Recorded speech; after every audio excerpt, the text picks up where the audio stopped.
my goodness gracious, Scorekeepers, we are back. It is another episode of your favorite podcast, The Score.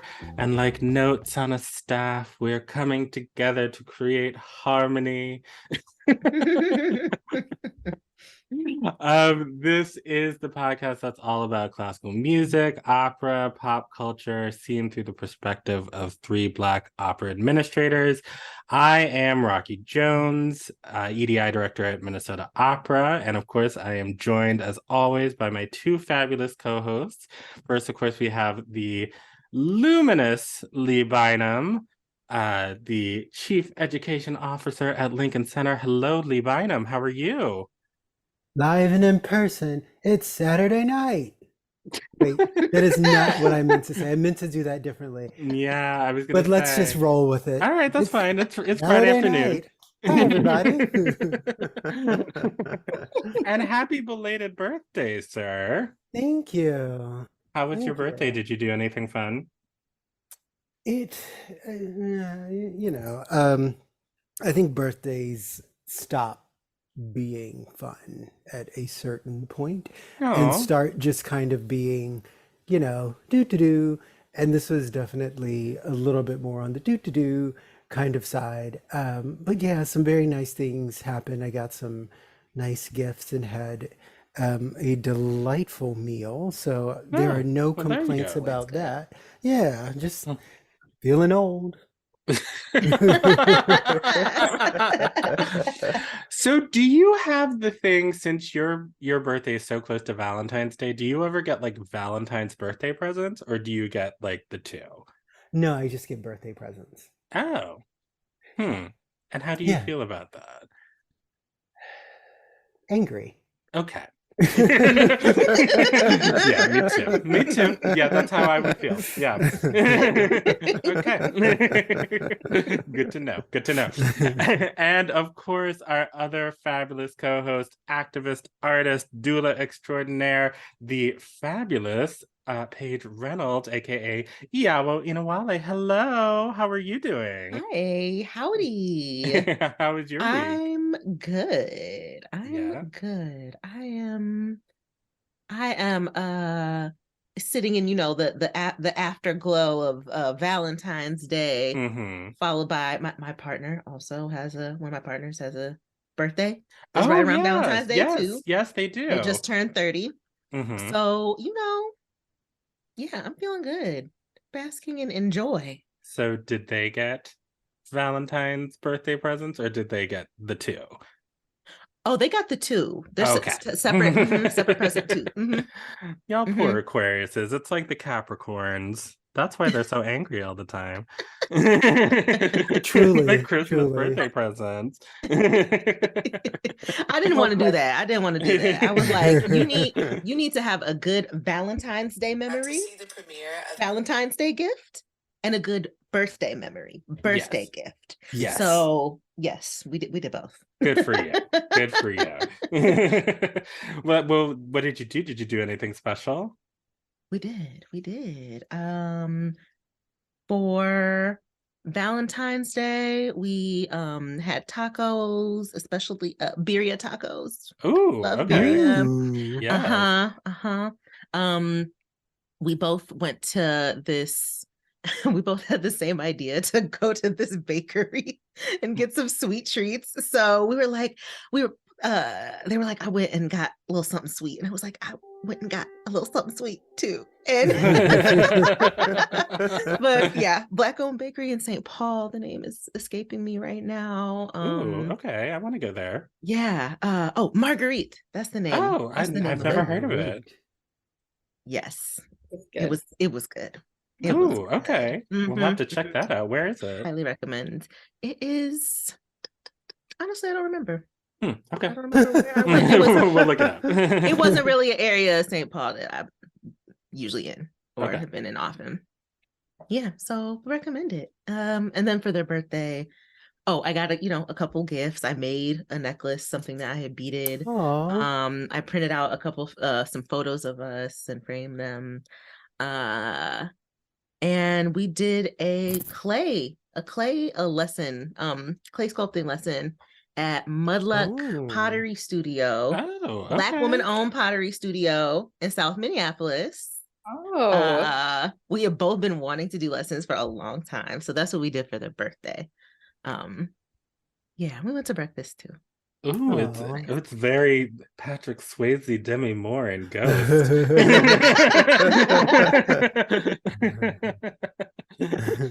I'm here for it. That sounds like fun. Oh, you know. Okay. It was cute. I may have Romantical. yeah, one of my gifts may have been so good that it made them cry, which made me I didn't expect that. I didn't expect that, but I was just like also like, yes. Okay, romantic. Look at you. All right. You lover boy over here. Well, since this is our second episode of Black History Month, we thought we'd get the whole family together for this episode. So you may have heard of the voice of, I'm not even going to call this next person a guest because she's part of the family. Our Minnesota Opera's Equity, Diversity, and Inclusion Coordinator, the person that makes this show run, who coordinates all of our guests, who makes sure that our calendar is updated and we know what we're doing and where we're supposed to be. And we could not do this show without her. And of course, on top of all of that is a world-class violinist, just a genius when it comes to the bows and the strings. The fabulous, incredible Emilia Mettenbrink. Hello, Emil. Welcome back to the show. As if you've left, but... Every time I get an intro from you, I feel like I should record it and take it with me. Well, it's true though. I tell no lies. So how are you doing this week? How was your Valentine's Day? Did you do anything exciting? I had many rehearsals for my craft. It was actually a pretty busy day. But I have a partner, unlike it sounds, Paige's beautiful partner in life, who does not believe in celebrating holidays, like not a Christmas person, not a birthday person, just like it's just every day and we have to love each other every day. And no holidays at all. No birthdays. Like if I say happy birthday to this human, he'll be like, whatever. And that's just who he is, and that's fine. Yeah, and I love this whole human, so if that's what he wants, that's what I will give him. And so I have taught myself over the years of being with him to not expect anything on holidays, but I did get a lovely phone call in the morning that started with "I love you," which he did just for me, I know, because he wouldn't have done it for himself. So that's just, it touched my heart. And then throughout the day, he texted me little emojis of love and appreciation, and it was lovely, and I really appreciate it because I knew it came from a place of him acknowledging who I was and what I wanted. So yeah, it was nice, even though he was oh, so much love. And what about you, Rocky? Oh, well, oh no. Well, I mean, my grandmother passed away the night before Valentine's Day, so kind of put a damper on the day. Yeah. But no, I mean, my husband's job is making sure that everyone else gets beautiful Valentines. So he was off doing that until 7-8 o'clock at night, and then came back with a flower arrangement that my actual words when I walked into the kitchen and saw it were like, Jesus Christ, because it was just like as tall as me. That sounds delightful. Yeah, no, it was super sweet, and gave me a very, very sweet card. And I had, since he, works with plants, I called the day before his workplace and said, can you, create a beautiful arrangement for him and just leave it on his desk after he leaves for work today. So when he got there at like 6 o'clock in the morning on Valentine's Day, there was some pretty flowers and a card waiting for him, and just like, I know I'm not going to see you for like 15 hours, but I love you, and here you go. And we just had like, just kind of a regular dinner and just sort of sat on the couch together and just kind of watched TV for a couple of hours until it was just like, okay, we're all tired. And I've been crying a lot, so let's go to bed. And so that was Valentine's Day, but bitter and sweet. But I mean, a wonderful thing did happen to me this week. As you all know, the Lord has been testing me professionally and personally over these last couple of months, but I was able to secure the bag on Monday, and I got tickets to the Renaissance tour. Yeah. Ooh, extraordinary. Extraordinary. I'm so excited. I've never been this like when I got that email that said you have been selected. It was like I got into college, y'all. It was amazing. It was incredible. And the best part is that one of my best friends back home, like, I had the idea, like, why don't we all try to get tickets to Minneapolis? And she also got selected. So we were able to go in at the same time and get 7 seats in the same section. And they're all going to fly out here in July. And like spend like 5 days, and like we're gonna go to the Beyonce concert together, and like it's gonna be amazing. It's gonna be so dope. You lucky duck. I know, it's insane. It's incredible. It's insane. And like the tickets weren't like insanely expensive. I wonder if it's just because it's Minneapolis, but yes, I was thinking that. Yes. How much were those Club Renaissance tickets? They were like 800, but like I'm seeing for like Club Renaissance. But I'm seeing like 2,000 and other, like in Chicago and Houston and New York and Be in that Club Renaissance, which I would do if I wasn't like trying to shop for like 7 people. Several of whom on the group chat were like, I don't have Beyonce money. I was just like, okay. Yeah, like outlaying $14,000 is like buying a small car. Yeah. Yes. Yeah. Precisely. Truly. Lord, I see what you've done for others. I see what you've done for others, and I am believing you'll do it for me too. So like, have you been selected, or are you waiting for that email to tell you you've been selected or waitlisted? Waiting for email. Okay. Well, I will pray for you. Yep. Yeah. But I may have messed up a little bit, so I actually might be waiting for an email for New Orleans. Oh, okay. Well, rather than the Minneapolis date. That sounds nice too. I mean, that would also be fun. Hello. So at this point, one of my partners is looking out for the Minneapolis tickets, is trying to get that, and then I'm gonna try to get us New Orleans. Okay. Yeah. I like that. We hope that works out. Because I will go to both. If we get both. Oh yeah. Oh, 100%. Oh yeah. One of the reasons that we wanted to have you on the show, Emile, is because we needed to just have a quick little therapy session, much like you and I did the Monday after the Grammys. The 4 of us have not been together since then. And I just feel like we need to talk about Beyonce not getting her things again.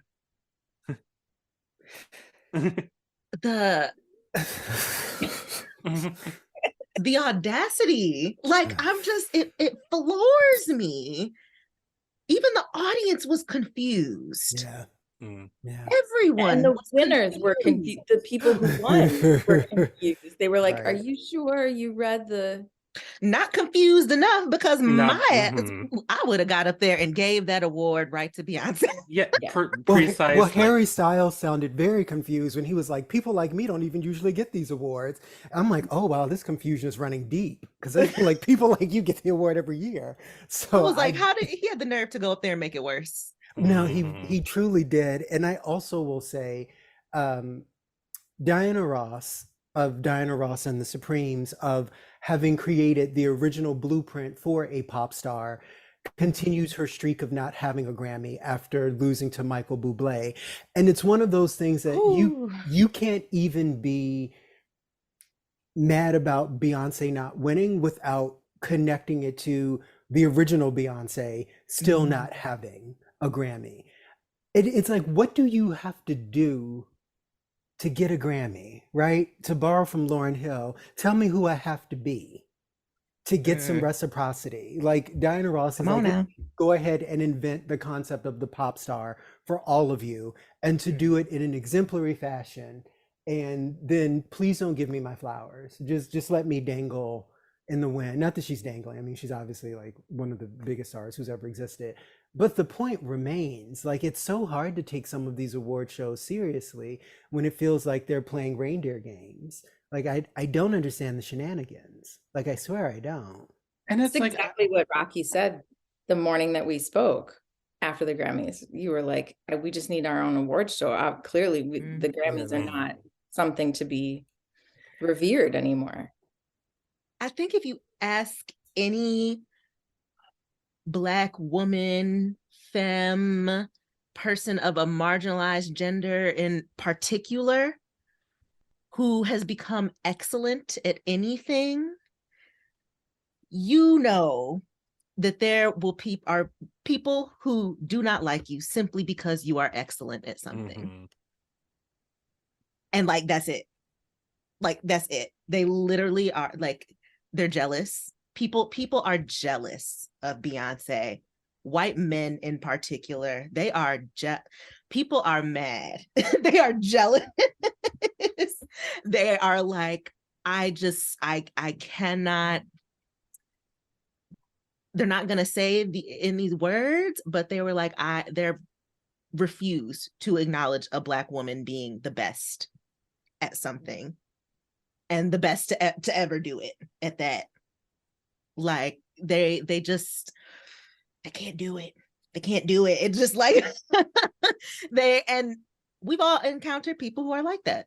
Yes. Who are simply they're not interested in, you know, actually acknowledging your skill or your merits. Like, it's sad and it's angering, but also in a way, like, remembering that gives me like a little bit of peace, because it's like, oh, okay, you gotta remember, there's actually like nothing wrong with us at all. There's not like, there's never anything wrong with us. It is like typical hateration. Yes. Just happening at really high levels, unfortunately.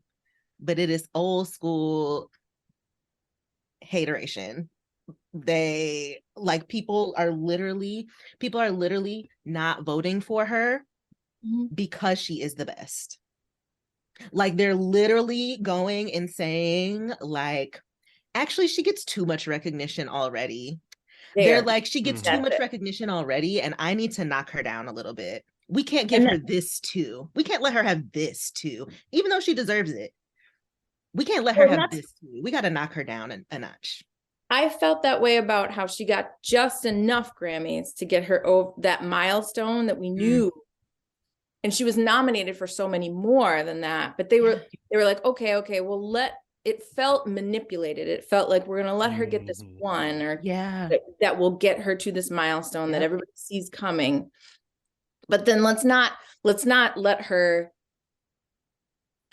actually show her shine in the fact that she should have gotten like 5, 6 more than that, and blown it out of the water, which we all know is true.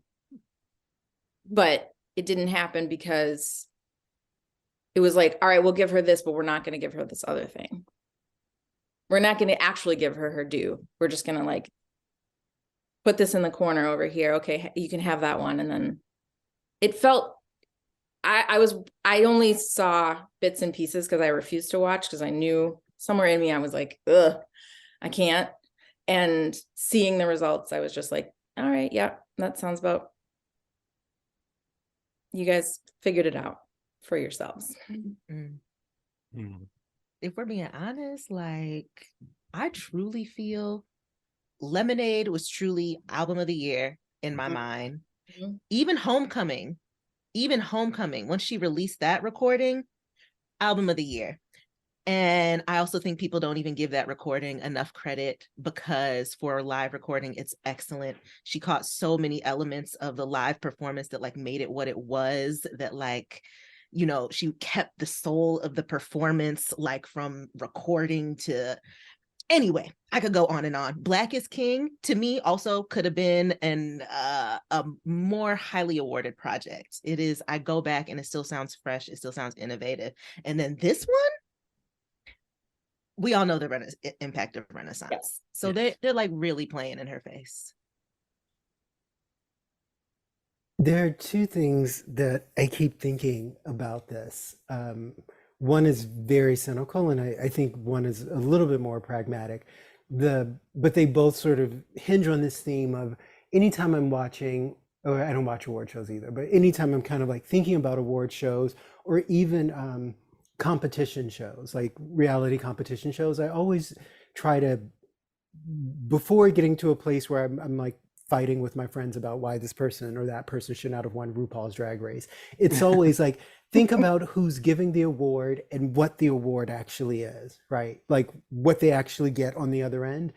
And in terms of thinking about the Academy that's giving away the Grammys, the fact that Beyonce has, you know, taken this move towards completely self-producing everything, I think to something that is meant to represent the industry, the machinery of the industry, I think that's always going to be a challenge, right? In terms of they are no longer awarding themselves a prize, right? And when you're thinking about like some of these big prizes at any of these award shows, like the biggest prize are usually going to the producers, not even any artist, right?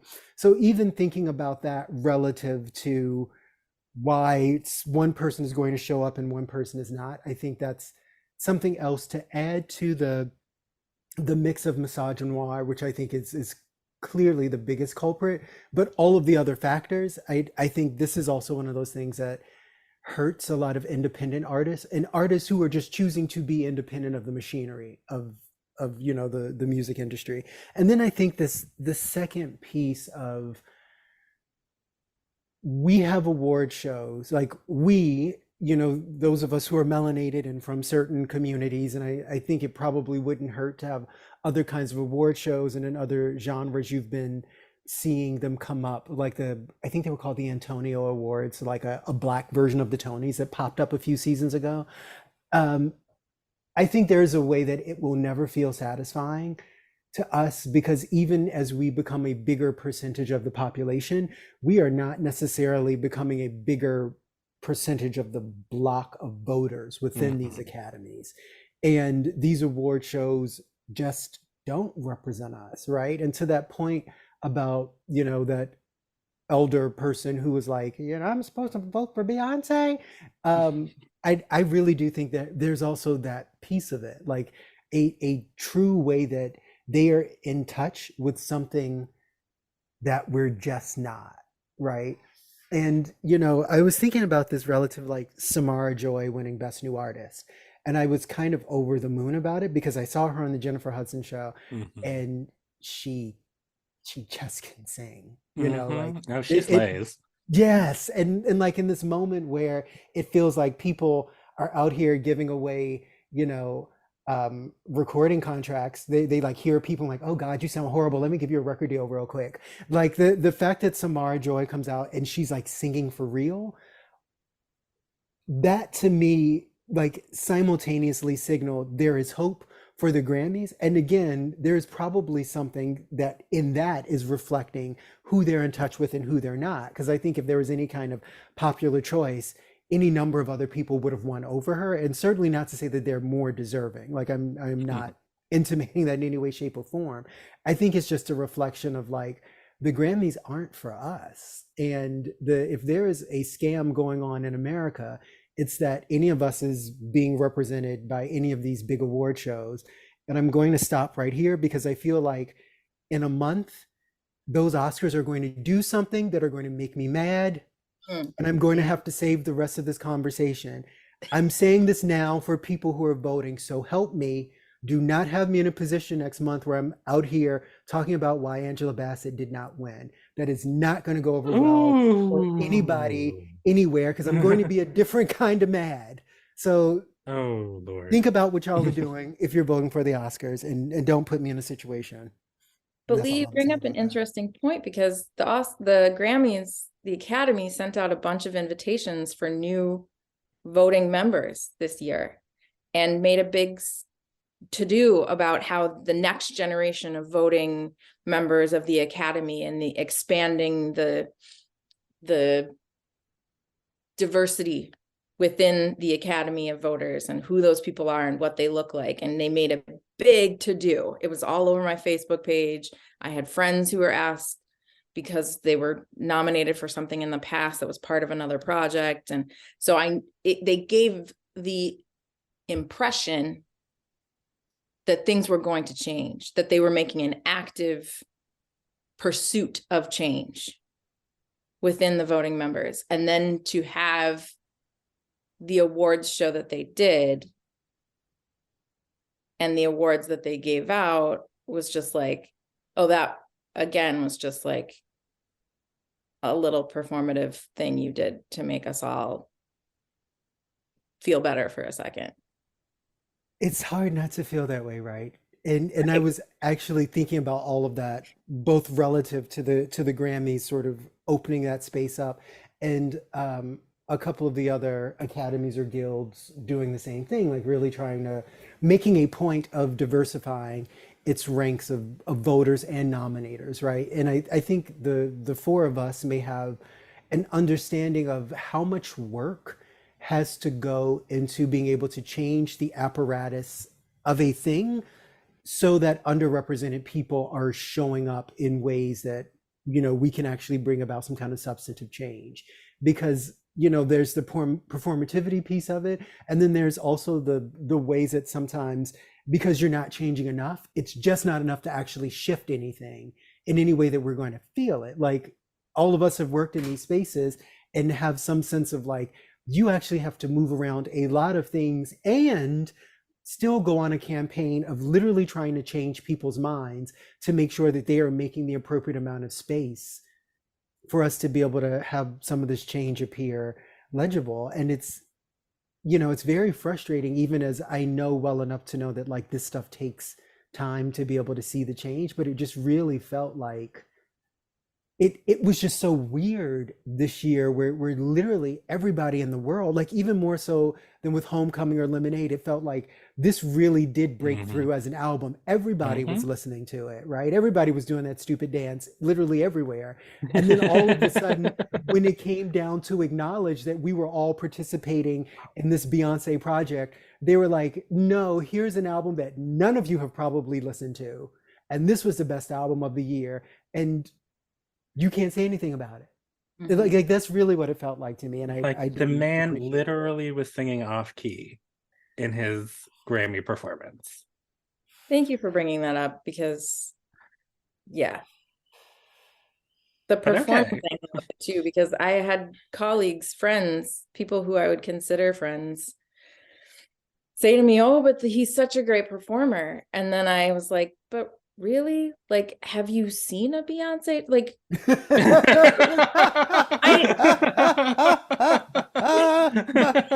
are we talking about the same reality? No, we're not. We're not. We did not do all those years of prancing around singing Crazy in Love in stilettos, spinning around 50,011 times in high heel shoes during these music tributes for us to say, Harry Styles. What? No. The lady from 227 saying Beyonce Knowles. No.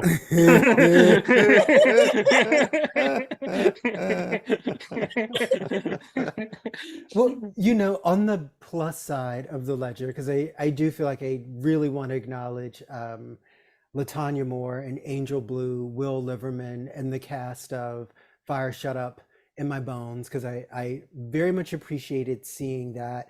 I also love Viola Davis and love that she has slid into this EGOT space. We talk a lot about this concept of the EGOT, but the number of folks who have achieved all four of those things for performances, right? Not sometimes producing or writing, obviously no shade to anybody with an EGOT or something. Right. But, I do want to acknowledge that Viola was like, no, I'm just actually talented and dominant.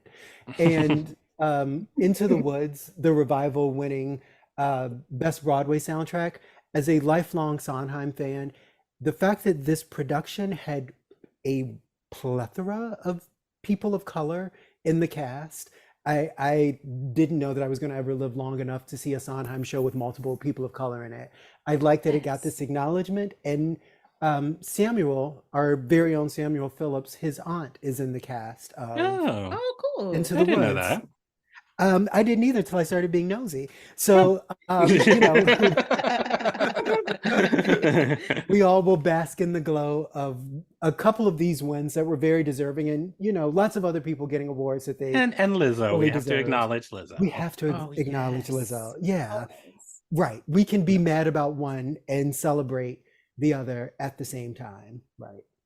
Yes. Well, and I will say that I appreciated the angle, the hip hop celebration that went out on stage. Like, that was beautiful to watch pieces of after the fact. It was just the one moment that I had been, I was looking forward to this event for Beyonce and for all of us to watch, and it was a bit underwhelming in that particular light. But yeah, the performances were really fun for a large 100%. But the thing that just gets me is that the message that I'm getting just sort of loud and clear is that you can have some moments, but you don't get to have the moment. You know what I mean? Yeah. And that's the thing that by literally every critic, every magazine was saying Renaissance is the album of the year. And I listened to it, and as we talked about on the show, as somebody who is Black and queer, it felt like I was getting a great big old hug and that everyone was seeing and acknowledging just the incredible artistry of our community, and that it wasn't being appropriated, but it was being celebrated by Beyonce in this really beautiful, loving, respectful way. And everyone was seeing it and hearing it, and then just not be able to have that moment where we just, like you said, Lee, just acknowledge the objective reality of what's happening in the world was very jarring. And it was just sort of no, you don't get it. It just felt very gaslighty. And also just and I'll say, was this the album of the year?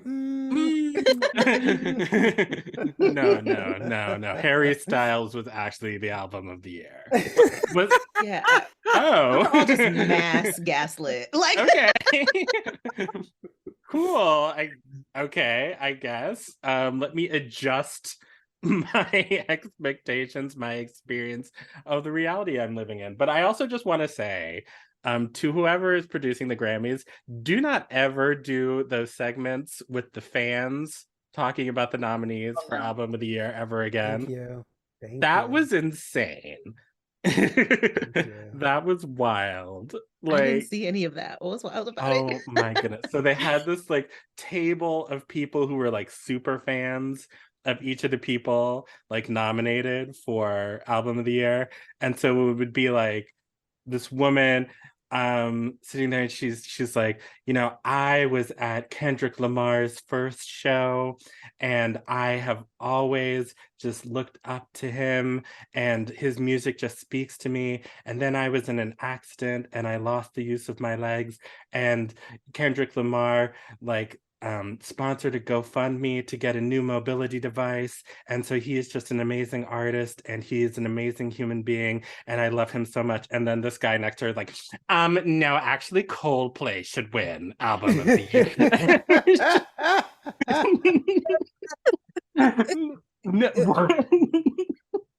Oh, this sounds chaotic.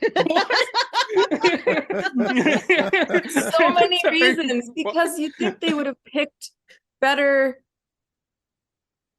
individual, you know, like if you have the time to go talk to super fans, you would pick people who'd be good representatives. And in some ways they did, and in other ways it was like, oh, why? Oh, And it was like, especially like the people of color, like talking very passionately about like Beyonce and Lizzo and representation, Bad Bunny, like, you know, how like these albums made them feel seen and heard. And then like, well, actually, I was on the touring production of Mamma Mia, and ABBA should win. exactly. What is going on? Wow. Well, I could sit here and talk about the scammies with y'all all day, but we have more delightful things. We have all sorts of things for you today. As I sort of mentioned earlier, Paige and I took a trip to Detroit at the end of January to go to Sphinx Connect, which is the convention for the Sphinx Organization. And we want to talk to everyone about it. So we will be right back with a discussion about Sphinx.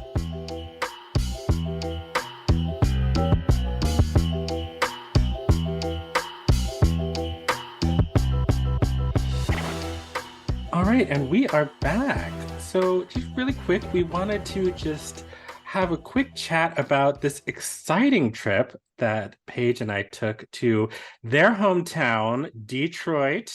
I learned lots of things, that Journey is incorrect, that South Detroit is not a thing. It is not. It does not exist.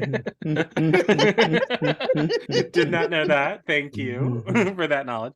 But we were there for, as I mentioned earlier, we were there for the Sphinx Connect 2023, which is a conference put on by the Sphinx Organization that unites Black and Brown orchestra musicians, singers, and arts administrators from around the country to talk about the issues of the day and to enjoy some wonderful music as well at the same time. And Emil, I know you've done a lot of work with the Sphinx Organization over the years. So could you just give our listeners who might not know just a little sort of overview about who they are and what they do?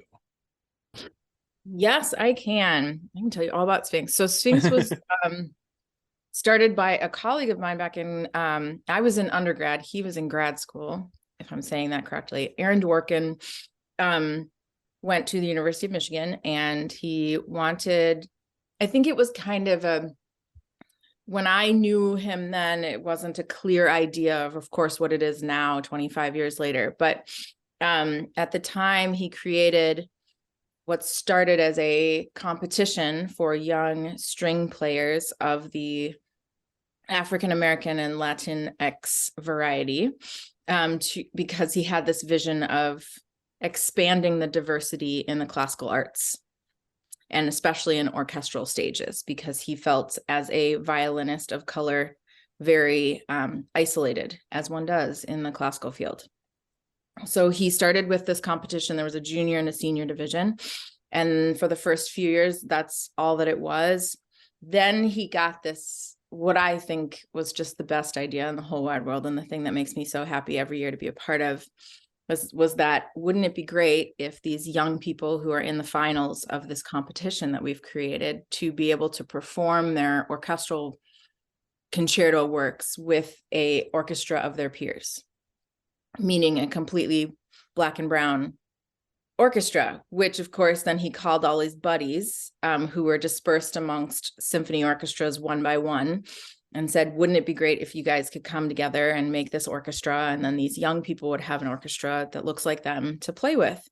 And we all said, yes, absolutely, let's do this. Tell me what weekend.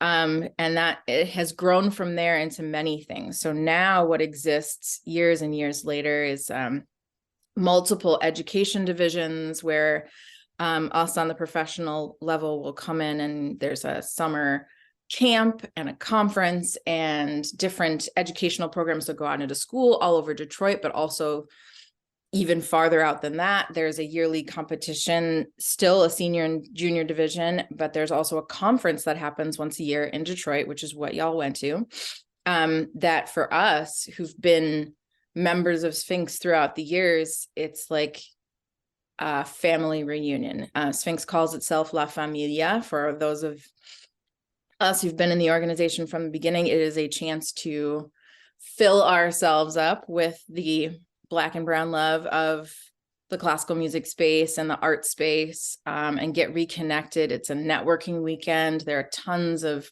speakers and talks about different parts of the fields and what's going on and how to do things differently.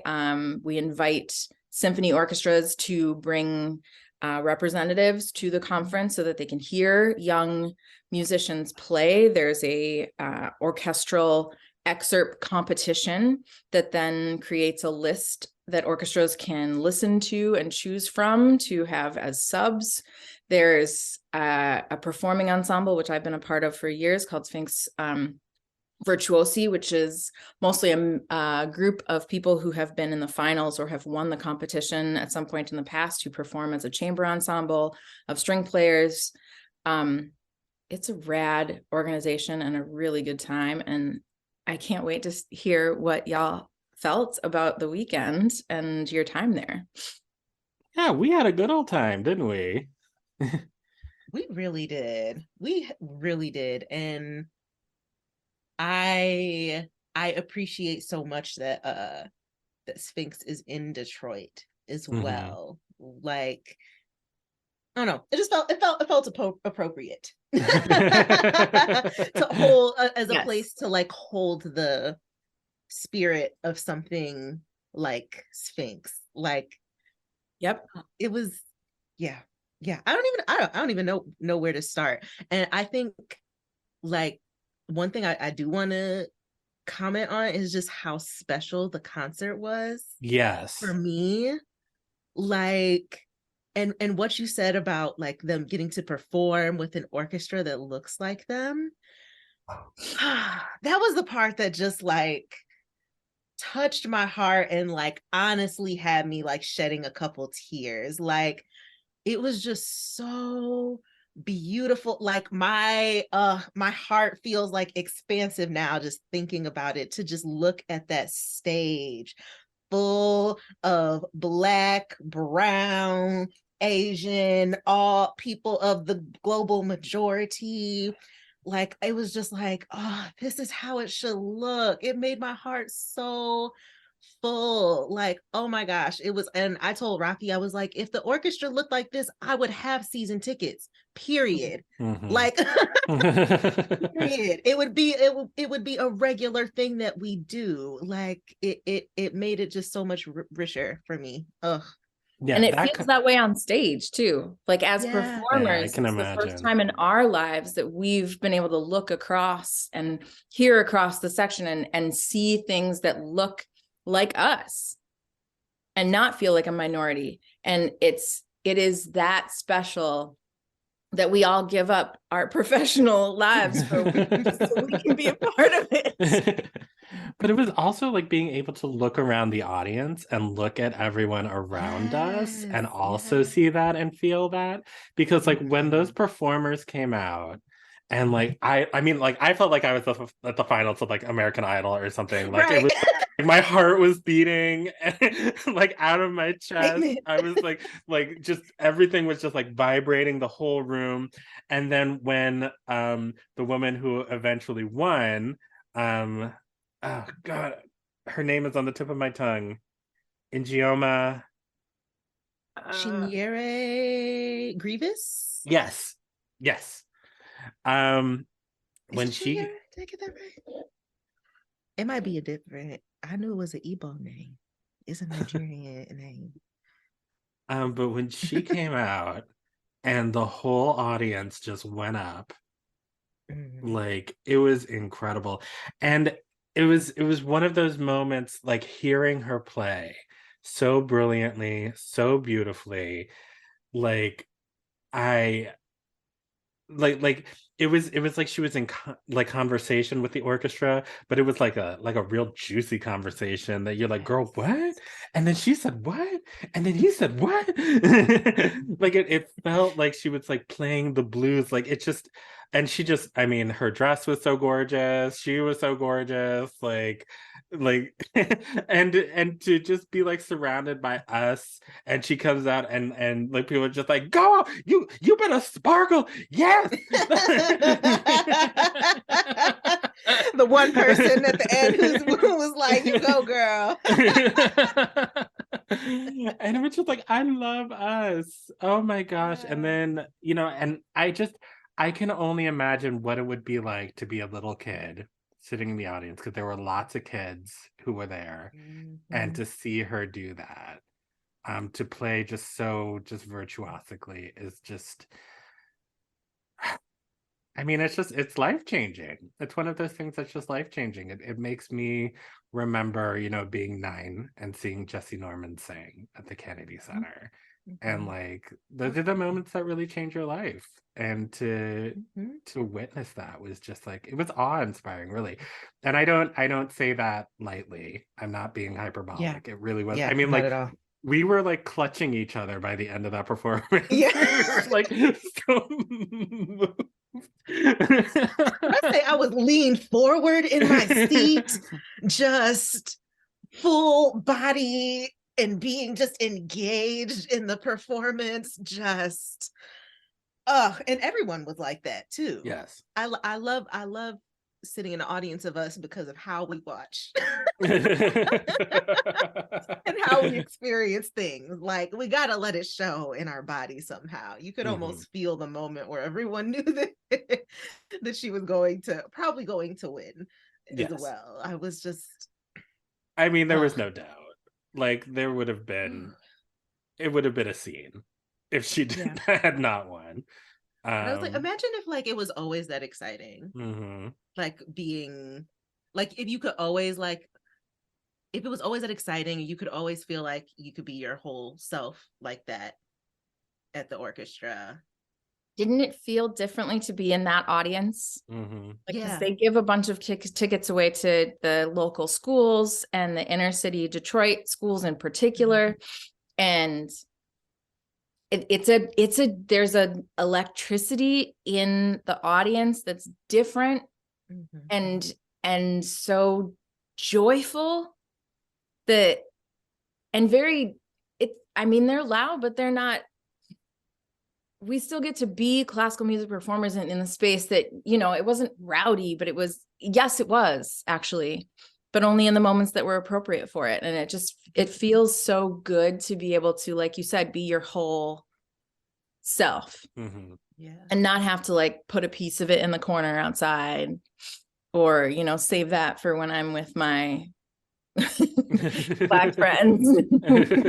So yeah, it's a vibe. And yeah, every year that I go, I always tell people I come back feeling like somebody gave me an injection of or like an IV of everything I needed for the year. Like, we fill up in that weekend and then go back to our lives elsewhere.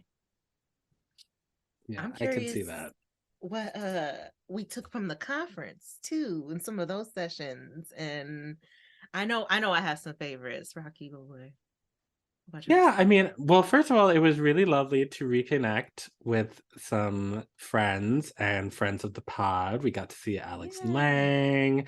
We got to see Garrett McQueen. A couple of other people. Like, I got to meet Afton Battle, and that was amazing. She was so nice, even though like I kind of caught her in a moment where she was going from one place to the other. But she was so nice and stopped, and we had a nice chat. Sat in on some really great sessions, one in particular about pay equity, that featured the board chair of Minnesota Opera, Nadege Souvenir, which was really enlightening. A couple of or one that was called Stopping the Musical Chairs, which is something that really resonated with me. We've got all of these Black and brown folks now who are in leadership positions in classical music and opera companies who are just sort of leaving after a couple of years. And what is it that, companies need to do in order to sort of stop this game of sort of musical chairs? What does real equity, what does real inclusion look like in these spaces? But yeah, I mean, I think just being able to also and of course, how could I forget? We got to meet Michael R. Jackson. Yes. Which was just insane. the Pulitzer-winning Michael R. Jackson, who wrote the big Black queer musical that we all love, A Strange Loop. I was just screaming internally. I mean, and I I went up to him and I was like, so hey, we should be best friends. And we were like, ha ha ha ha. And I was like, no, we should be best friends. No, but actually. But could not be nicer. It was so lovely. Took a picture with us and just had so many insightful, witty, wonderful things to say. And I just kind of feel like I'm kind of living my Broadway dreams vicariously through him. And just like seeing his success is just amazing. Like, I mean, we have so much in common. It's insane. Yeah, every little bit of your story, or so much of the story that he gave, from the love of soap operas to just like Lee, I don't know if he had considered going to Columbia, but then got up there and very quickly realized that he needed to go to NYU, and and my experience was I quickly realized I should have gone to NYU, but didn't. I stayed around.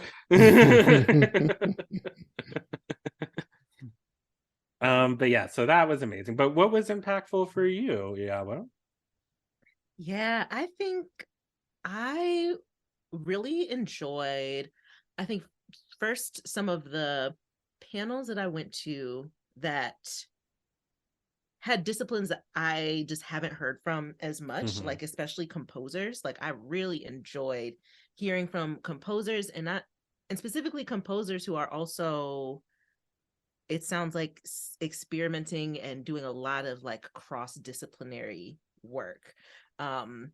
So I was one session I was listening to, they were just even talking about how music is notated. Like, it doesn't, if you think about it, the job of a composer is to convey sound, music, and that doesn't necessarily have to happen on a traditional staff, or what we think of as a staff. And that was like, I was like, whoa, like, and how do you, especially, there's so many things about, of course, like cultural expression or different types of music that just don't fit into like that traditional notation, Western notation anyway. So I was like, oh wait, that actually sounds really huge. Like, how do you like convey sound in a way that is maybe more authentic? How do you play with that? So that was just cool to think about. And kind of got the wheels turning in my mind, and I'm also, that makes me excited for like future generations, and feels related to conversations we heard about expanding even what we mean of classical music. I know, of course, Garrett, we talked to him about that, and you know, it was brought up again on in some of the sessions. And I also enjoyed hearing people talk about, I didn't get to see all of this panel, but like archival kind of work, and what is available to us as researchers, or you know, or even just, you know, the idea that you can be a researcher, you know, or go back and have, you know, you can have access, there's access to different types of historical records, people's old journals, notes, newspapers, letters, you know, to help us excavate like untold stories, and just like different ways to do that, and to do it authentically, you know, with integrity as well. But yeah, it was, I really enjoyed, I think, most the things that were talking about, like process, like people's process. I was thinking about like process a lot differently by the end of it. Yeah. Well, one thing we also got to do while we were in Detroit is I got to meet Paige's whole family. You sure did. Shout out to the Reynoldses.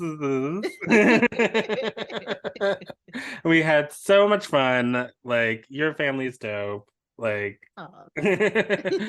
so fun. So I felt like one of the family. Oh, they thought you were great too. Oh, yeah.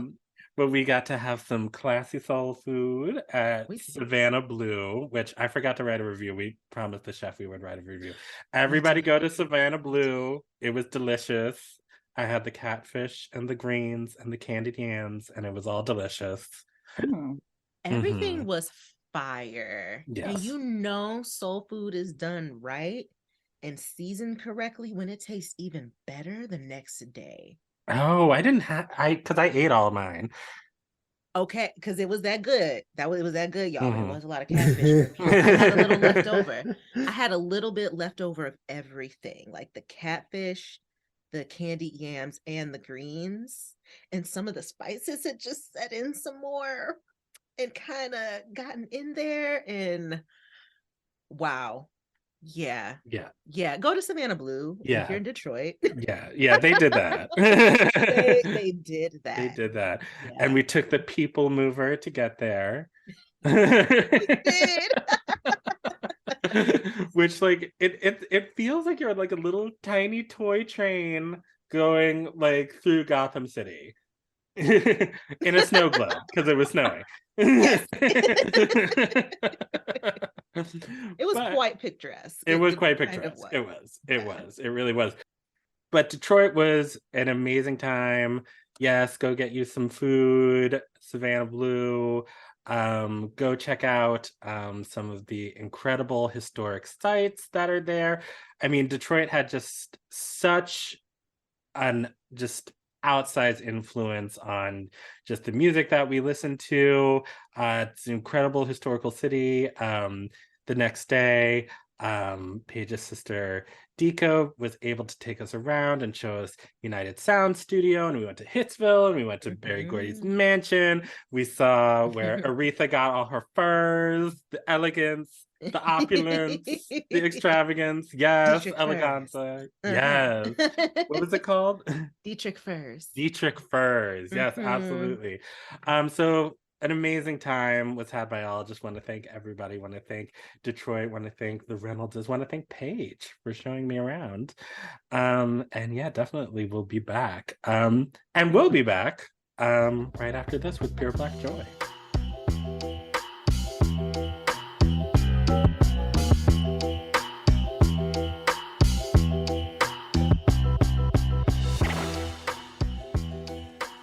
And we are back, and it is time for our favorite segment of the week. Paige, are you ready?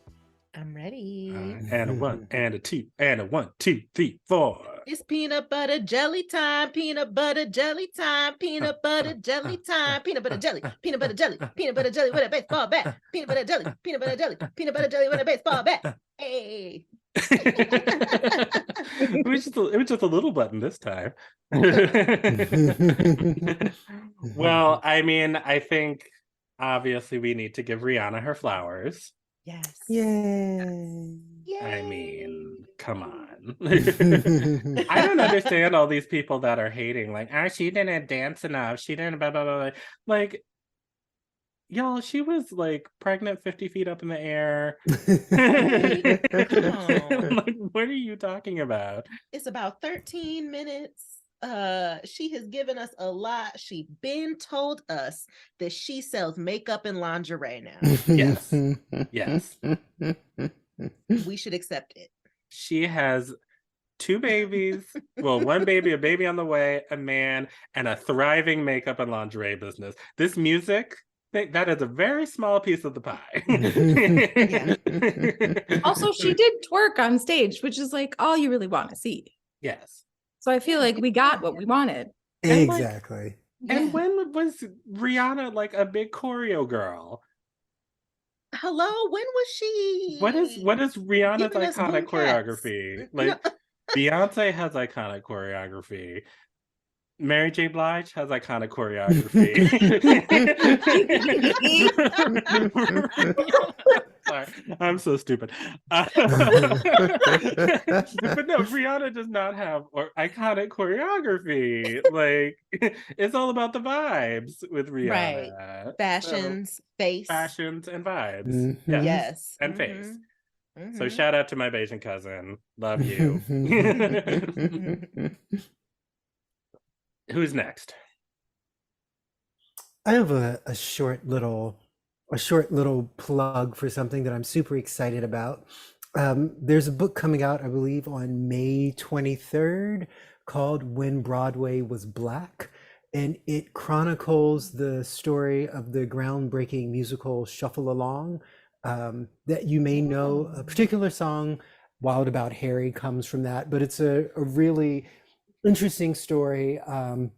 And there actually was a musical about that musical that ran on Broadway a few seasons ago with Audra Ann McDonald, Brian Stokes Mitchell, Billy Porter, and Brandon Victor Dixon, which in and of itself is like an embarrassment of riches just from the cast. But it's a super interesting story about like the first big Broadway hit by Black people and featuring Black people. And it's by an African-American teacher and historian named Cassine Gaines, who has also written another book called Footnotes, The Black Artist Who Rewrote the Rules of the Great White Way. So I think we should support him. And he apparently also has another book coming out this spring called E.T. the Extraterrestrial, The Ultimate Visual History. I have a long history of not watching E.T. because it scared the 4-year-old hell out of me when I saw a clip from it. It is very scary. So even though I will not be reading the E.T. book, I will definitely dive into his other books. And congratulations to Mr. Gaines, and we wish him much success. Yay! Who's next? I'll go next. Mine is also about people who be writing. My Pure Black Joy is a book that is coming out that is an anthology of Black writers writing about nature called A Darker Wilderness. I'm super excited to read it. It's a Darker Wilderness, Black nature writings from soil to stars. Edited by Aaron Sharkey, who I know and is fantastic. And there are several other folks who I know who are in this, who, you know, are Black writers from Minnesota, like Katie Robinson. They're amazing. Alexis Pauline Gumbs. Okay, she's not from Minnesota, but I just like stand her work as a Black feminist, as an artist, as a human being. Someone I can call a friend. She's great. She's dope. So, and also just it makes my heart happy to see this anthology of Black nature writings. You know, if we haven't talked about it before, I'm crunchy.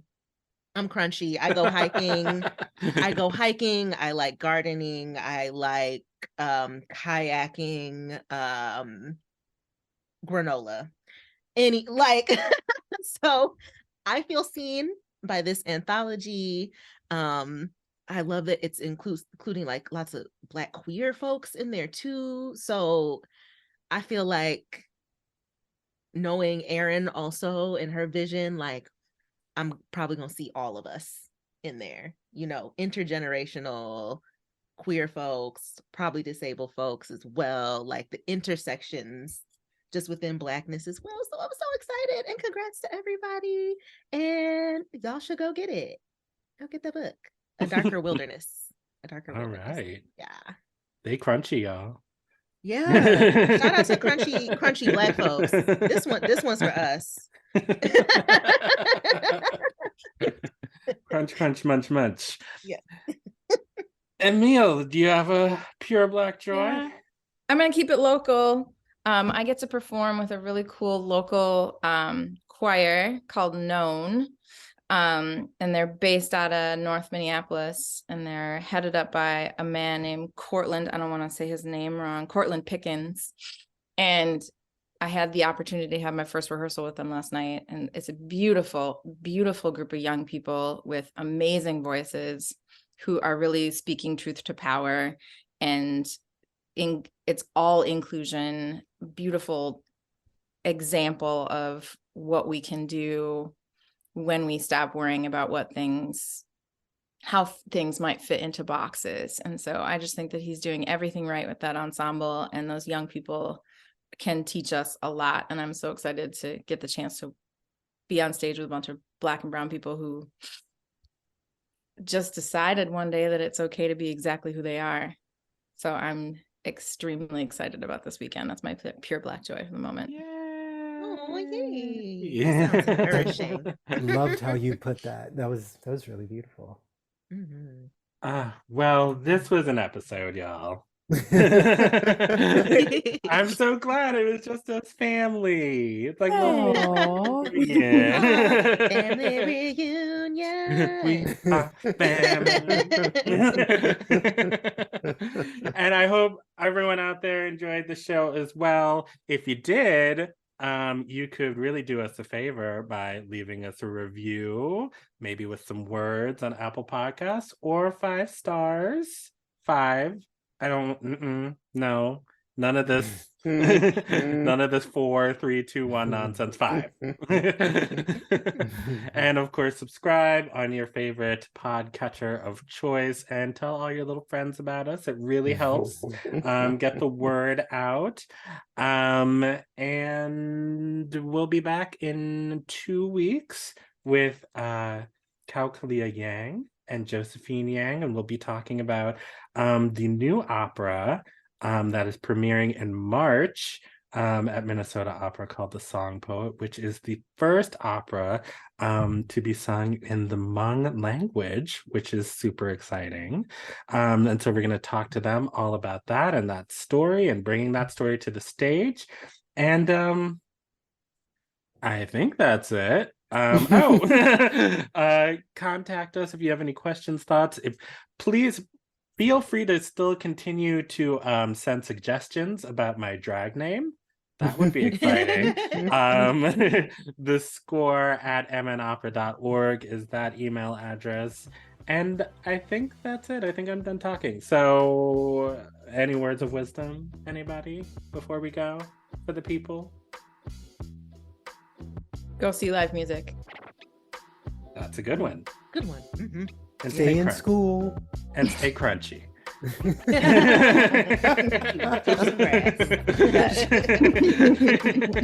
Should that be the episode title? Stay crunchy? I'm for it. All right. So that's it for us. We'll see you in 2 weeks. Bye.